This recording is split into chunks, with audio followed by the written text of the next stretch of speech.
For years I didn't notice the birds, at least not in any meaningful way. I saw them, sure, flying through trees, hopping around the ground, fluttering overhead like part of the background noise of life. They blended in with the rest of the world I was too busy to see. Living out in the Texas countryside, you'd think I would have paused to soak it in the sprawling oaks, the winding creek, the wildflowers painting the pastures, the wildlife stirring in the distance. But I kept rushing past it.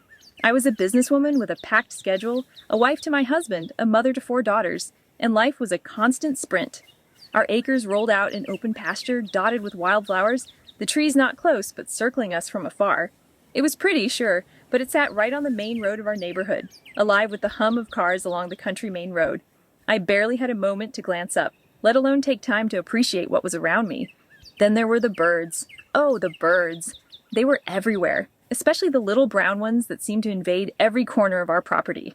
I'd be cleaning the dog kennels, hosing down their water bowls, and there they were building nests in the eaves, leaving droppings in the dog's food, making a mess. I'd shoo them away, irritated, muttering under my breath about how they were nothing but a nuisance. In our carport, how they'd weave their twiggy homes into the eaves, and every spring I'd hear the faint chirps of baby birds. Too often, one would flutter out too soon, tumbling to the ground before it was ready to fly. My husband, bless him, was sweeter about it than I ever was. He'd grab a ladder, scoop up the tiny featherless thing in his big, gentle hands, and climb up to tuck it back into the nest. My daughters would watch, wide-eyed, shooing the dogs away to give the little bird a fighting chance. But sometimes, the next day, I'd find it again, a lifeless heap on the concrete, too young to make it. The girls would solemnly clean it up, their small hands careful and kind. I'd sigh, shake my head, and get back to my to-do list. Tons of birds everywhere, and I never stopped to see them. That all changed when we bought a beautiful property down the street, closer to the creek and bursting with Texas live oaks, post oaks, and a mix of native trees. It was like stepping into an entirely new world. One morning, as my family was working on the yard, I saw it. A flash of red, so vivid it took my breath away. A cardinal, perched in the branches of a live oak, its feathers glowing against the green. I couldn't believe my eyes. That red was so beautiful, so striking, and its song was like nothing I'd ever paused to hear. I grew so fond of it, and would look for it and record it, singing and take pictures every chance I got. For months, the red cardinal roosted on our patio ledge, right in front of our security camera.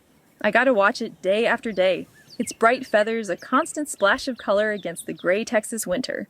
When the snow came, rare and biting for our countryside, I was so worried for it, picturing it shivering out there.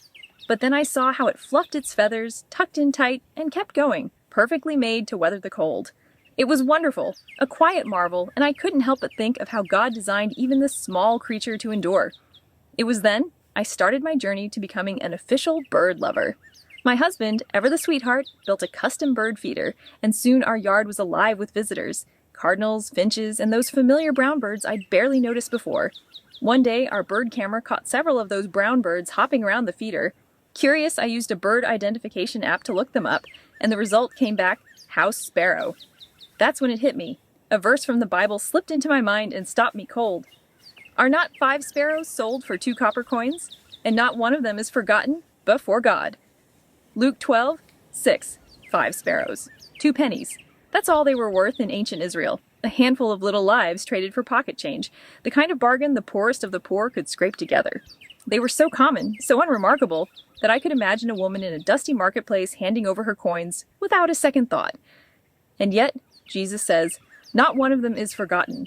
Then Jesus continues, but the very hairs of your head are all numbered.